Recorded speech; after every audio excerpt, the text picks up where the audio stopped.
Hi friends, welcome to Suman Guru education YouTube channel. మీరు ఎప్పుడో ఎదురు చూస్తున్నటువంటి మెగా డిఎస్సి ఇక మరికొద్ది రోజుల్లో రానుంది.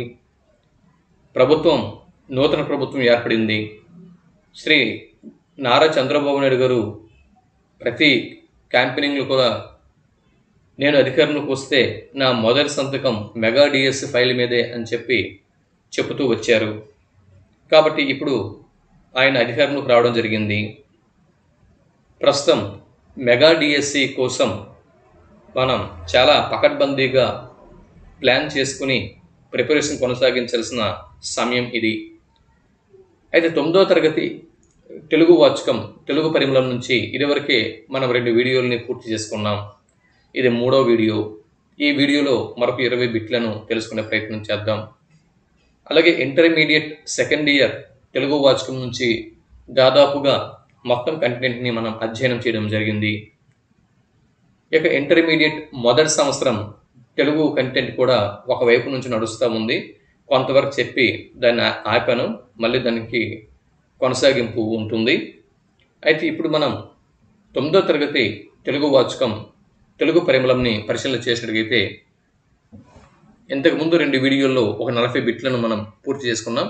41వ బిట్ నుంచి ఇప్పుడు మరికొన్ని బిట్లను అధ్యయనం చేద్దాం. సరే, ఇప్పుడు ఈ వీడియోలో మొదటి బిట్ని చూసేద్దాం.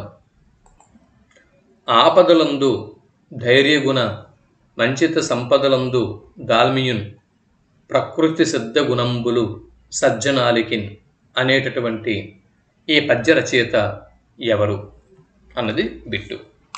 Option A Bhartrihari, option B Dhurjati, option C Nannaya, option D Enugu Lakshmana కవి.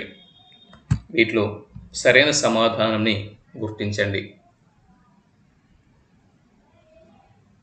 ఇలా బిట్ అడిగితే జవాబుగా దేని గుర్తిస్తారు? జవాబు ఆప్షన్ ఏ భర్తృహరి. ఓకే, సరైనటువంటి జవాబు భర్తృహరి. నేను ఇక్కడ అందిస్తున్న ప్రతి బిట్ కూడా మీరు వెరిఫై చేసుకోవచ్చు. ఆంధ్రప్రదేశ్ రాష్ట్రపు తెలుగు వాచకం తెలుగు పరిమళం నుంచి నేను ఇస్తున్నాను. మీరు ఒకసారి వెరిఫై చేసుకోండి. ప్రతి బిట్ కూడా తెలుగు వాచకం నుంచి ఇస్తున్నాను. ఈ టెక్స్ట్ బుక్కి దాటి బయటకు వెళ్ళట్లేదు. టెక్స్ట్ బుక్లో ఉన్న బిట్లనే ఇస్తున్నాను. 42వ బిట్టు, క్రింది పాఠ్య భాగాలను వాటి ఇతివృత్తాలతో జత చేయండి. పాఠ్యభాగాలు మరియు వాటి యొక్క ఇతివృత్తాలు, వీటిని ఇప్పుడు మనం పరిశీలన చేద్దాం. ధర్మబోధ అన్న పాఠ్యభాగం కుటుంబ సంబంధాలు అన్న ఇతివృత్తంతో వచ్చింది. ధర్మబోధ అనేటటువంటి పాఠ్యభాగం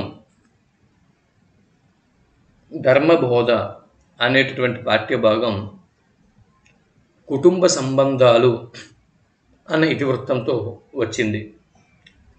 చైతన్యం అనే పాఠ్యభాగం సామాజిక బాధ్యత అన్న ఇతివృత్తంతో వచ్చింది. ఓకే, బిట్టి మీకు రావచ్చు. కుటుంబ సంబంధాలు ఇతివృత్తంతో వచ్చిన పాఠ్యభాగం ఏది? ధర్మబోధ. సామాజిక బాధ్యతలు ఇతివృత్తంతో వచ్చిన పాఠ్యభాగం చైతన్యం. ప్రకృతి ఇతివృత్తంతో వచ్చినటువంటి పాఠ్యభాగం క్రింది వాటిలో ఏది? చూడండి, హరివిల్లు ప్రకృతి. ఆత్మకథ స్వయం కృషి ఇతివృత్తంతో వచ్చినటువంటి పాఠ్యభాగం ఆత్మకథ. ప్రకృతి ఇతివృత్తంతో వచ్చిన పాఠ్యభాగం హరివిల్లు. సామాజిక బాధ్యత అన్న ఇతివృత్తంతో వచ్చిన పాఠ్యభాగం చైతన్యం. కుటుంబ సంబంధాలు అన్న ఇతివృత్తంతో వచ్చిన పాఠ్యభాగం ధర్మబోధ. ఓకేనా? ఇక్కడ ఆప్షన్ బి చూడండి, కరెక్షన్ చేసుకోండి. ఇక్కడ తప్పడింది. లైన్గా 1 2 3 4 అండి. 4 3 కాదు, ఇక్కడ 3 వస్తుంది.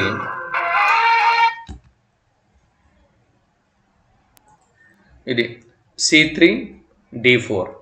Okay, C3 D4, A1 B2 C3 D4, A1 B2 C3 D4. Okay, ఇది అంటే దేనికి ఎదురుగా దానికి ఇచ్చాను అనమాట. ధర్మబోధ, కుటుంబ సంబంధాలు, చైతన్యం, సామాజిక బాధ్యత, హరివిల్లు, ప్రకృతి, ఆత్మకథ, స్వయం కృషి. పీడిఎఫ్లు అందుకున్న వాళ్ళు కరెక్షన్ చేసుకోండి. ఇకపోతే 43వ బిట్ని ఇప్పుడు మనం చూద్దాం. Bit number 43. క్రింది వాటిలో పాఠ్యాంశాలు, వాటి ఇతివృత్తాలు తప్పుగా ఉన్న దానిని గుర్తించండి. క్రింది వాటిలో పాఠ్యాంశాలు, వాటి ఇతివృత్తాలు తప్పుగా ఉన్నది ఏది గుర్తించండి అనేది బిట్టు. ఇలా బిట్ అడిగితే జవాబుగా దేని గుర్తిస్తారు? జవాబు ఆప్షన్ డి. ఇల్లలకగానే అన్న పాఠ్యభాగం ఏదైతే ఉందో దీని యొక్క ఇతివృత్తం మనం గమనించినట్టయితే ఇది స్త్రీ చైతన్యం అన్న ఇతివృత్తంతో వచ్చినటువంటి పాఠ్యభాగం. స్త్రీ చైతన్యం అన్న ఇతివృత్తంతో వచ్చినటువంటి పాఠ్యభాగం. సంస్కృతి కాదండి, స్త్రీ చైతన్యం. ఓకే, స్త్రీల యొక్క చైతన్యంతో వచ్చినటువంటి పాఠ్యభాగం ఇల్లలకగానే. ఇక మిగిలినవన్నీ కూడా సరైనవే. వ్యక్తిత్వ వికాసం అన్న ఇతివృత్తంతో వచ్చిన పాఠ్యభాగం స్నేహం. పరోపకారం అన్న ఇతివృత్తంతో వచ్చిన పాఠ్యభాగం తీర్పు. జీవన విధానం అన్న ఇతివృత్తంతో వచ్చిన పాఠ్యభాగం మాట మహిమ. ఓకే, ఇల్లలకగానే అన్న పాఠ్యభాగం సంస్కృతి కాదు, ఇక్కడ స్త్రీ చైతన్యం అన్న ఇతివృత్తంతో వచ్చింది. బిట్ నెంబర్ 44, 44వ బిట్ని ఇప్పుడు మనం చూస్తున్నాం. Bit number 44. పూలను అమ్ముకొని బ్రతికిపోయిన బాగుండు, నిత్యం రంగుల సుగంధాల వానలో నృత్యం చేసేవాడిని. చూడండి, పూలమ్ముకుని బ్రతికిపోయిన బాగుండు, నిత్యం రంగుల సుగంధాల వానలో నృత్యం చేసేవాడిని అని వాపోయిన కవి క్రింది వారిలో ఎవరు? లేదా పూలమ్ముకుని బ్రతికిపోయిన బాగుండు, నిత్యం రంగుల సుగంధాల వానలో నృత్యం చేసేవాడిని అని పలికిన వారు క్రింది వారిలో ఎవరు? డాక్టర్ ప్రసాదమూర్తి, తాపీ ధర్మారావు, చర్ల గణపతి శాస్త్రి, దంతుర్తి శర్మ. సరైన సమాధానాన్ని గుర్తించండి. జవాబు ఆప్షన్ ఏ, డాక్టర్ ప్రసాదమూర్తి సరైనటువంటి జవాబు. 45వ బిట్ని ఇప్పుడు మనం చూద్దాం. Bit number 45. చెట్లు ఏవైతే ఉన్నాయో ఈ చెట్లు ప్రకృతి రాసుకుంటున్న కావ్యాల్లా పరిమళిస్తున్నాయి. వాటి నిండా విస్తరించే పత్రాలు భావచత్రాలై అని కవిత రాసుకున్నవారు క్రింది వారిలో ఎవరు? చెట్లు ప్రకృతి రాసుకుంటున్న కావ్యాల్లా పరిమళిస్తున్నాయి. వాటి నిండా విస్తరించే పత్రాలు భావచత్రాలై అని కవిత రాసుకున్నవారు క్రింది వారిలో ఎవరు? జవాబు ఆప్షన్ బి, జె బాపురెడ్డి సరైనటువంటి జవాబు. 46వ బిట్ని ఇప్పుడు మనం చూస్తున్నాం. Bit number 46. చూడండి, ఇక్కడ పద్యం ఉంది. తారా సస్యము పండినన్ గగన కేదారంబునన్ చంద్రికా నీరం బారగ గోసి తదృచి ఫలానీకంబు ప్రాతర్ మహాశీరి గ్రామని తూరు పెత్తనన దోచెన్ దూర్పు నందెల్పు తద్దూరస్యస్త ఫలాల రాశి క్రియన్ నిందూడిగి నిస్సారుడై. ఒకసారి ఆగండి, ఒరిజినల్ పద్యం ఒకసారి తీస్తాను. తారాసస్యము పండినన్ గగన కేదారంబునన్ చంద్రికా నీరంబారగోసి తదృచి ఫలానీకంబు ప్రాతర్మహాశీరి గ్రామని తోరు పెత్తననందోచెందూర్పునందెల్పు తద్దూరన్యస్తఫలాల రాశి క్రియనిందుండేగే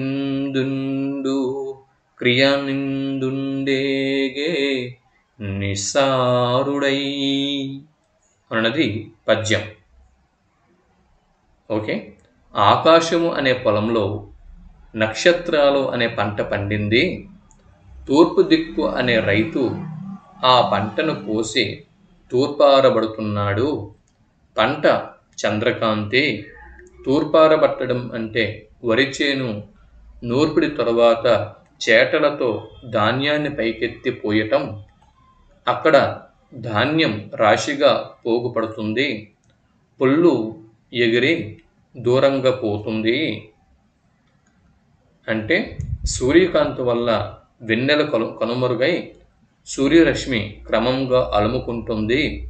ధాన్యం రంగు సూర్యకాంతిని, తెల్లని పొల్లు వెలవెలబోయిన వెన్నెలని సూచిస్తున్నాయి అని ఈ పద్యం తెలుపుతున్నది. ఈ పద్యం ఎవరు రచించారు?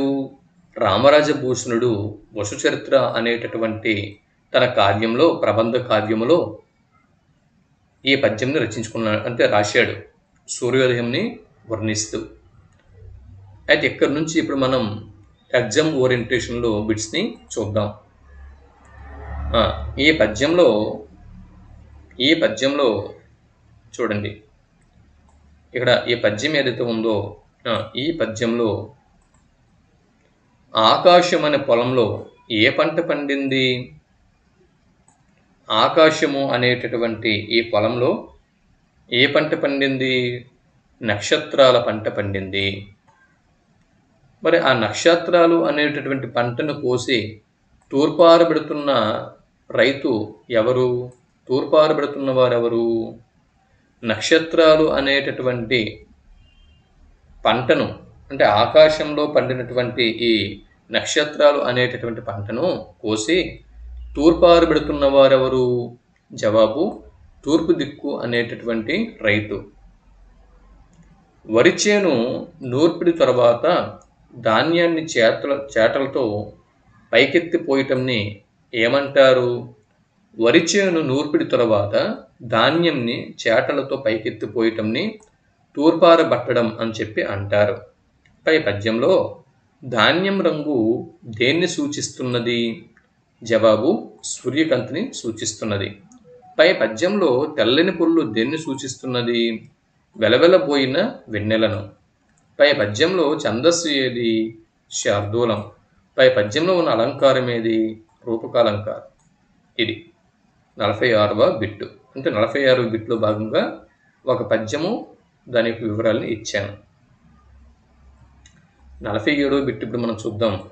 బిట్ నెంబర్ 47 చూస్తే,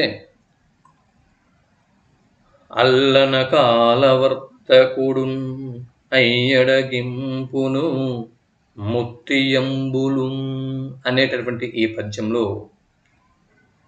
పద్యంలో సూర్యాస్తమయంని వర్ణించిన కవి ఎవరు? జవాబు విశ్వకర్మ పురాణము అన్న గ్రంథంలో వీవూరి వెంకటాచార్యుడు అని మన జవాబు గుర్తించాల్సి ఉంటుంది. ఇలా బిట్ అడిగి, అంటే ఒక పద్యం అడిగి పద్యం కింద బిట్లు అనేవి రావచ్చు. సూర్యాస్తమయంని వర్ణించిన కవి వీవూరి వెంకటాచార్యుడు. ఈ పద్యంలో వర్తకుడు ఎవరు? ఈ పద్యంలో వర్తకుడు కాలం. ఓకే, ఈ పద్యంలో వర్తకుడు కాలం. వర్తకుడు దేనిని ముత్యాలతో తూకం వేసి చూద్దాం అనుకున్నాడు? ఒక పెద్ద కెంపును, ఆ పెద్ద కెంపు ఎవరిక్కడ? సూర్యుడు.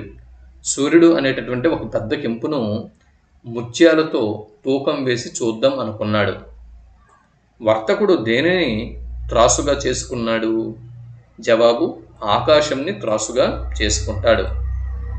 ఓకే. ఈ పద్యంలో ఉన్న ఛందస్సు ఏది? ఉత్పలమాల. పై పద్యంలో ఉన్న అలంకారం ఏది? రూపకాలంకారం. ఓకే. ఇది ఇక్కడ ఉన్నటువంటి పద్యము, వాటి యొక్క బిట్లు, వాటి యొక్క జవాబులు.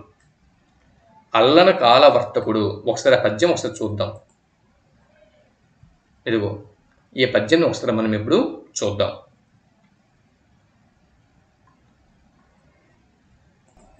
అల్లన కాలవర్తకుడు నయ్యడగింపును ముత్తియంబులున్ మెల్లన దూన్కి చూచుటకు మేలిమి త్రాసునన్ బెట్టి తూచగా చల్లని వ్రాలు ముత్యముల చార్పునందారలు త్రాసు బిల్ల జాబిల్లియనంగా మించే మని పేరిటి సూర్యుడు గ్రుంకుచుండగన్ అన్నది పద్యం. ఆ సూర్యాస్తమయ సమయంలో కాలము అనే వర్తకుడు ఒక పెద్ద కెంపును ముత్యాలతో తూకం వేసి చూద్దాం అనుకున్నాడు. ఆకాశాన్ని త్రాసుగా తీసుకున్నాడు. ఒకవైపు సిబ్బి నిండా ముత్యాలు పోశాడు. రెండో వైపు సిబ్బిలో ఆ కెంపును ఉంచాడు. తూచాలంటే ఇప్పుడు త్రాసుని పైకెత్తాలి. అలా ఎత్తడానికి అనువుగా త్రాసు కర్రకి మధ్యలో ఒక గుత్తిలాగా ఉండే త్రాసు బిల్లను పట్టుకోవాలి. దీనికి జాబిల్లే త్రాసు బిల్ల. అది పట్టుకొని త్రాసుని మెల్లగా పైకెత్తాడు.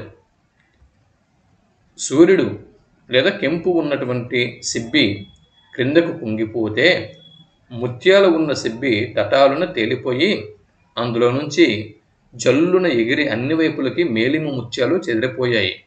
అలా రాలిపడ్డ ముత్యాలలాగా తారలు ఆకాశంలో ఉన్నాయి. ఇక్కడ కెంపు ఉన్న సిబ్బి కిందకి జారిపోవటమే సూర్యాస్తమయం. ఇదే వర్ణాలు దాగున్నటువంటి అందం. చూసారా? ఇది పద్యము, దాని యొక్క వర్ణన. ఈ పద్యం మీద బిట్లు ఏమైనా వస్తే అది ఇలా రాయాల్సి ఉంటుంది. ఇవి ఆ పద్యము, ఆ పద్యంకి సంబంధించిన బిట్స్. ఓకే. ఈ పీడిఎఫ్లు సాఫ్ట్ కాపీలు మెంబర్షిప్ తీసుకున్న వారికి అందిస్తున్నాను. ఈ పీడిఎఫ్ సాఫ్ట్ కాపీలు కావాలనుకున్న వారు మెంబర్షిప్ తీసుకోవాల్సి ఉంటుంది. మెంబర్షిప్ కోసము ఈ వీడియో క్రింద డిస్క్రిప్షన్లో ఫోన్ నెంబర్ని ప్రొవైడ్ చేశాను. ఆ ఫోన్ నెంబర్కి కాల్ చేయండి, మరిన్ని వివరాలను తెలుసుకోండి. ఇకపోతే 48వ బిట్ చూడండి. అమృతాభిషేకం రచయిత ఎవరు? అమృతాభిషేకం రచయిత ఎవరు అన్నది బిట్టు. ఓకే. జవాబు దాశరథి కృష్ణమాచార్యులు సరైనటువంటి జవాబు. ఇది సరైనటువంటి జవాబు. తర్వాత 49వ బిట్ చూడండి. శమనుని దుంతబట్టుకునే శుక్రుండు దావలి ఏనుగంచు అనేటటువంటి పద్యంలో వెన్నెల్లో జరిగే వింత విశేషాలను వర్ణిస్తున్న కవి ఎవరు అన్నది బిట్టు. ఒకసారి ఈ పద్యం చూద్దాం పదండి.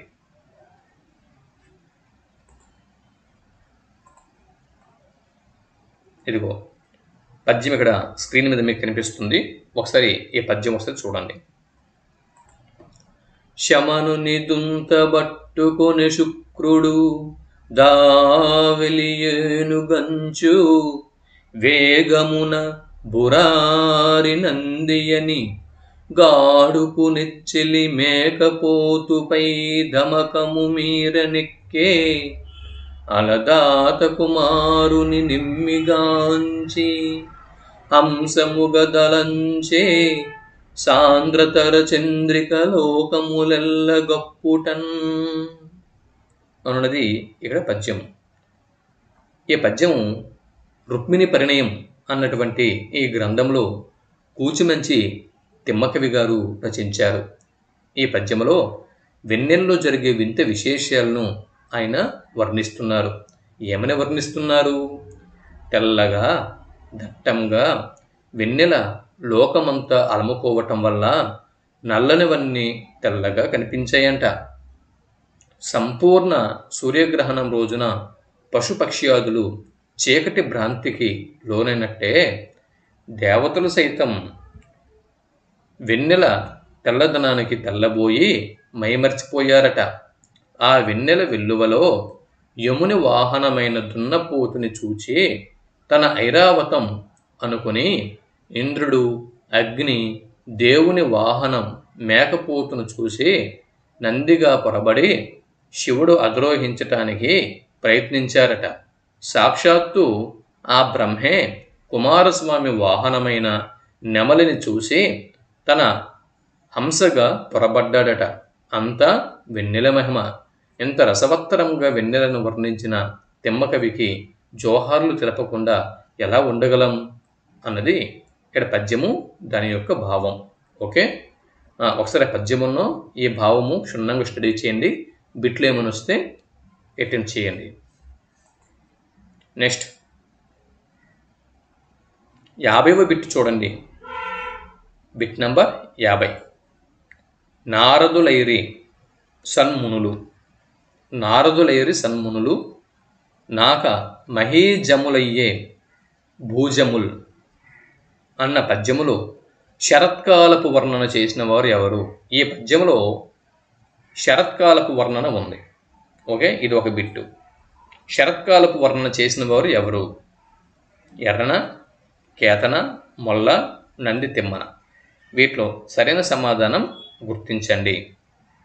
జవాబు కవయిత్రి మొల్ల సరైనటువంటి జవాబు. 51వ బిట్టు ధర్మబోధ పాఠం ద్వారా విద్యార్థులు సాధించాల్సిన అభ్యసన ఫలితాలేవి? ధర్మంని పాటించాల్సిన అవసరాన్ని తెలుసుకుంటారు, సత్యం గొప్పతనంని వివరించగలుగుతారు.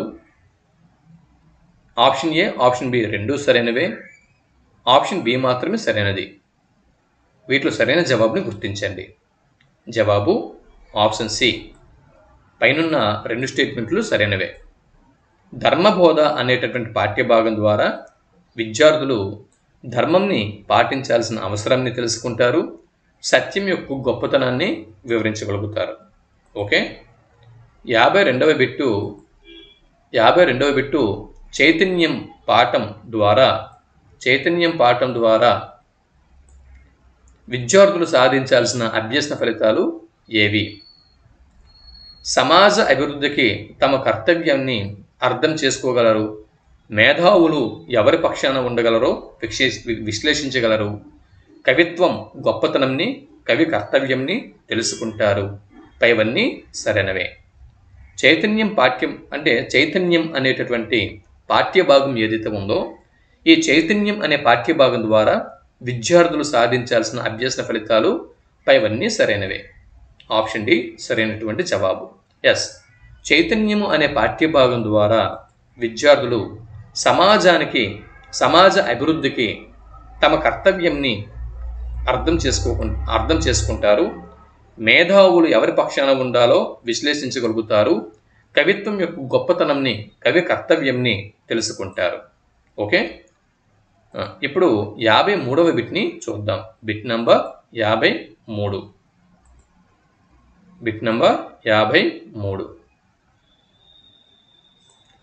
హరివిల్లు పాఠం ద్వారా విద్యార్థులు సాధించాల్సిన అభ్యసన ఫలితాలు ఏవి? మనిషికి ప్రకృతితో ఉండే అనుబంధంని అర్థం చేసుకోగలరు, ప్రకృతిని కాపాడటానికి బాధ్యత తీసుకోగలరు,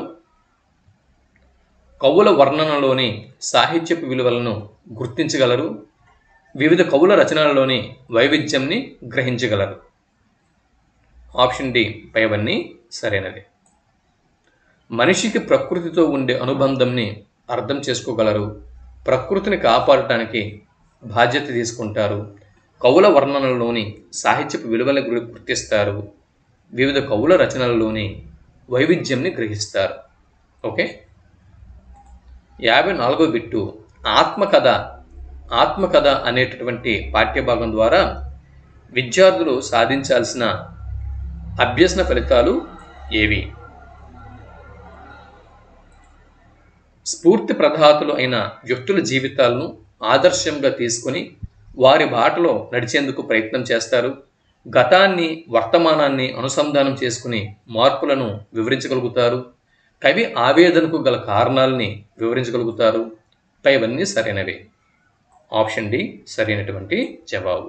ఎస్, ఆత్మకథ అనే పాఠ్యభాగం విద్యార్థుల్లో ఎలాంటి అభ్యసన ఫలితాన్ని నింపుతుంది అంటే, స్ఫూర్తి ప్రదాతలు అయిన వ్యక్తుల జీవితాల్ని ఆదర్శంగా తీసుకొని విద్యార్థులు వారి బాటలో నడిచేందుకు ప్రయత్నం చేస్తారు. గతంని వర్తమానంని అనుసంధానం చేసుకొని విద్యార్థులు మార్పులను వివరించగలుగుతారు. కవి ఆవేదనకు గల కారణాలు ఏమిటో తెలుసుకుని వాటిని విద్యార్థులు వివరించగలుగుతారు. పైవన్నీ సరైనవే. Bit number 55. 55వ బిట్టు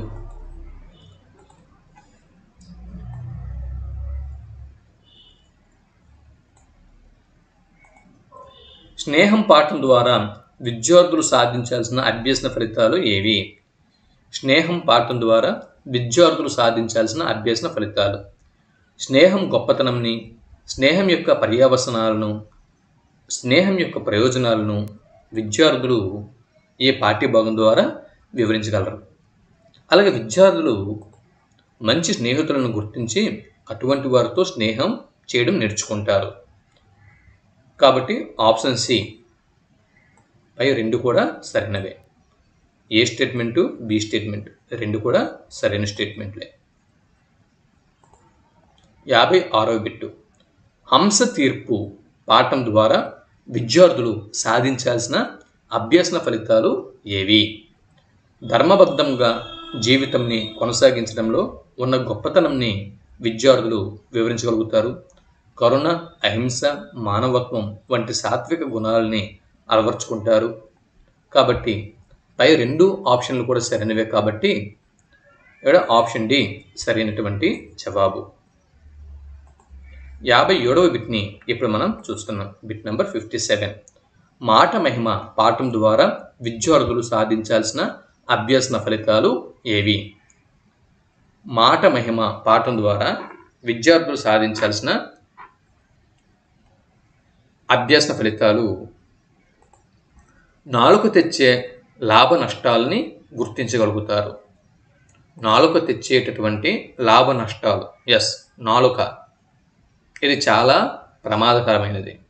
మనం మాట్లాడే విధానమే మనల్ని సమాజంలో ఒక స్థానంలో నిలిచిపెడుతుంది. నాలుక తెచ్చే లాభ నష్టాలని గుర్తించగలరు. మాటల వలన కలిగే అనర్థాలని, వాటి కారణాలను, నివారణ ఉపాయాలను వివరించగలరు. పాఠ్యభాగ విషయాన్ని అర్థం చేసుకుని సందర్భోచితంగా మాట్లాడగలరు. పైవన్నీ సరైనవే.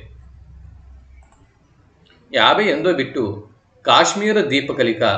కాశ్మీర దీపకలిక అనేటటువంటి యాత్రా చరిత్ర. కాశ్మీర దీపకలిక అనేది ఒక యాత్ర చరిత్ర. అయితే దీని రచయిత ఎవరు అన్నది బిట్టు. ఎర్రన, ఆలసాని పెద్దన, పి సత్యవతి, నాయని కృష్ణకుమారి, ఎండూరి సుధాకర్, శ్రీశ్రీ. జవాబు ఆప్షన్ బి, నాయని కృష్ణకుమారి గారు సరైనటువంటి జవాబు. 59వ బిట్టు తొండముల్ సాచి యందు. చూడండి, తొండముల్ సాచి ఎందుగు జిగుళ్లకు అంటూ వర్ణన చేసిన కవి ఎవరు? ఎర్రన, అల్లసాని పెద్దన, శ్రీనాథుడు, నన్నయ్య. జవాబు ఆప్షన్ బి, అల్లసాని పెద్దన సరైనటువంటి జవాబు. నభమెల్లంగా నభమెల్లంగలయంగా నిండబొడిచే అంటూ ఆకాశంలో చుక్కలను చూచి ముచ్చటపడిన కవి ఎవరు, క్రింది వారిలో గుర్తించండి అని బిట్టు వస్తే జవాబు ఆప్షన్ సి, శ్రీనాథుడు సరైనటువంటి జవాబు.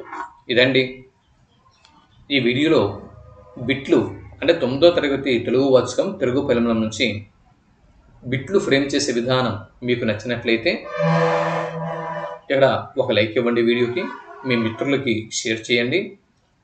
ఈ వీడియో అంటే ఈ పీడిఎఫ్లు మీకు కావాలి అనుకుంటే మెంబర్షిప్ తీసుకోవాల్సి ఉంటుంది. మెంబర్షిప్ కోసం మరిన్ని వివరాల కోసం ఈ వీడియో కింద డిస్క్రిప్షన్లో ఫోన్ నెంబర్ ఉంది, ఫోన్ చేయండి ఇతరత్ర వివరాల కోసం.